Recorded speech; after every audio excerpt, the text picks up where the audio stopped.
তোমরা গত ভিডিওতে দেখেছো যে আমি এগ্রিকালচার সোসাইটিতে এসেছিলাম। তো সেখান থেকে আরো দুটো স্পট ভিজিট করে নিয়েছিলাম। একটা হচ্ছে জগন্নাথ মন্দির, আর এটা হচ্ছে ভূ কৈলাস। জগন্নাথ মন্দির যাওয়ার জন্য আমরা ঠিক রাস্তার ওপার থেকে অটো ধরেছিলাম আর চলে গেছিলাম খিদিরপুর। আমরা খিদিরপুর থেকে নেমে হেঁটে জগন্নাথ মন্দির গেছিলাম। আর রাস্তায় যাওয়ার পথে এই চতুর্ভুজ মিষ্টান্ন ভান্ডার থেকে খেয়ে নিয়েছিলাম রাধাবল্লভী। অসাধারণ তার টেস্ট ছিল। যেহেতু অনেক সকালবেলায় বেরিয়েছিলাম, সে কারণে খিদেও পেয়ে গেছিল।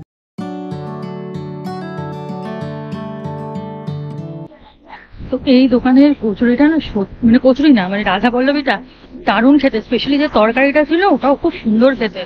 আর একটা সমস্যা হচ্ছে, এখানে কোনো ওই বসে খাওয়ার কোনো জায়গা নেই, সবাই এখানে কিন্তু দাঁড়িয়ে দাঁড়িয়ে খাচ্ছে। যে বসে বেশ রিল্যাক্স করে, হ্যাঁ, এসির তলায় বসে খাবো এরকম কিন্তু ব্যাপারটা নয়। আর সবাই কিন্তু হাতে নিয়ে দাঁড়িয়ে দাঁড়িয়ে খাচ্ছে। আর একটা ছোট টুল মতো আমি পেয়ে গেছিলাম বলে ওখানে বসে আমি খেতে পেরেছি, বাট কোনো টেবিল সিস্টেম নেই, এটা হাতে ধরেই কিন্তু খেতে হয়। কিন্তু সিরিয়াসলি বলছি, আলু তরকারিটা এত সুন্দর বানিয়েছিল না, দারুণ খেতে ছিল, দারুণ। তো চলো, এখান থেকে অনেকটা হাঁটতে হবে, এরপরে আমরা যাচ্ছি জগন্নাথ মন্দিরে। তো অনেকটাই হাঁটা, আমরা ওই খিদিরপুরের ওখানে নেমেছি। তারপরে এখান থেকে হেঁটে হেঁটেই যাবো, দেখি কতটা হাঁটতে হয়। হাঁটতে হাঁটতে মাঝের হাট চলে এসেছি, ইমাজিন করো কোথা থেকে কোথায় চলে এসেছি। যাই হোক, এখনো কিন্তু হেঁটে যাচ্ছি। তো এখন এটা পুরো বাজার এরিয়া আছে। এখন বুঝা এটা তো বাজার এরিয়া, বাজারের ভিতর দিয়ে হাঁটছি। আর এই এত তাড়াতাড়ি হাঁটে না, আমি এত তাড়াতাড়ি হাঁটতেই পারি না, তখন তো আমাকে দৌড়াতে হয়।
মন্দিরের পাশেই জুতো রাখার একটা স্ট্যান্ড আছে, তো সেখানে ঢুকে আমরা জুতোগুলোকে রেখে তারপরে মন্দিরের ভেতরে প্রবেশ করলাম।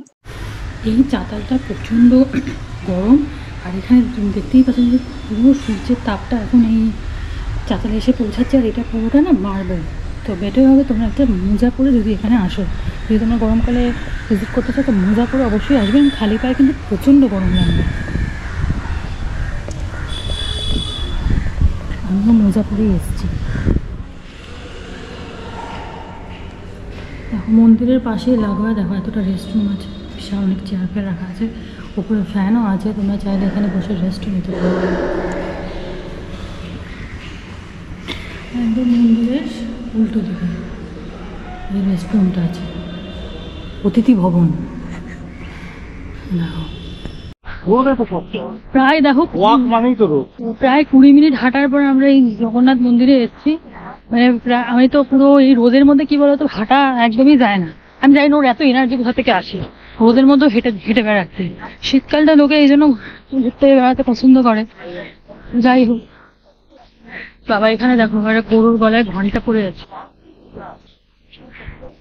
দেখো বাছুর, এটা গরু বলবো না, এটা বাছুর।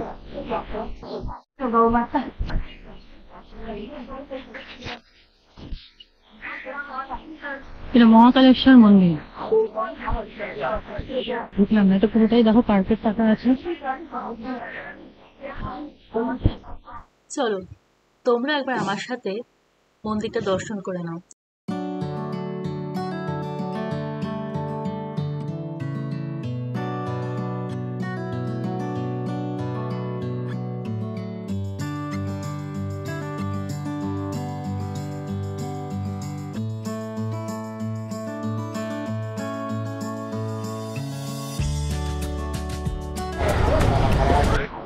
এরপরে যেখানে যাচ্ছি সেটা হচ্ছে ভূ কৈলাস, মানে আরো হাঁটতে হবে। তাই আমি বললাম আমি আর হাঁটতে পারবো না, আমি ওই ভূ কৈলাসে উবের বুক করবো, কারণ অলরেডি এখানে 10টা 6 হয়ে গেছে, মানে প্রায় আমরা 3 ঘন্টা ধরে ঘুরেই যাচ্ছি। খুব সত্যি এই রোদটা না প্রচন্ড কষ্ট হচ্ছে ঘুরতে। দাদা ভূকৈলাস মন্দিরটা কোন দিকে? আগে গিয়ে ডান দিকে একটা গলি আছে না? এই সব রাস্তা চেনে, আবার তার লোককে জিজ্ঞেস করে। না না, কনফার্ম হয়নি। কনফার্ম হচ্ছে। হ্যাঁ চলে, এই রোদটার মধ্যে আমার মেয়ে নিশ্চয়ই পারতো না, কারণ প্রচন্ড রোদ, আর আমি আবার ছাতা টানতেও ভুলে গেছি, এত রোদ। এটা ভূ কৈলাস রাজবাড়ি ছিল। তো এখানে খুব একটা বেশি লোকজন আসে না। তো আমরা জাস্ট এসছি যখন, তো ভেতরে ঢুকে একবার দেখে নিলাম। আর যখন দেখছি ভাবলাম তোমাদেরকেও একবার দেখিয়ে দিই। এখানে দেখার বিশেষ কিছু নেই, আগে হয়তো ছিল, এখন এটা ওই পৌর বাড়ির মেনটেন্যান্সের অভাবে খুব প্রবলেম। এখানেও কিন্তু জুতো খুলে ভেতরে ঢুকতে হয়েছিল। তো সামনে এই যে বড় উঠোনটা দেখতে পাচ্ছ, আমরা যখন ঢুকেছি তখন বোধহয় পুরো উঠোনটাকে ধোয়া হয়েছিল। তো ভেতরে আমি এটা আগে কখনো কোনোদিন আসিনি, এটা প্রথমবার আমি এসছি। তো এসে ভাবলাম যখন এসছি তখন একবার ঘুরে দেখেই নি।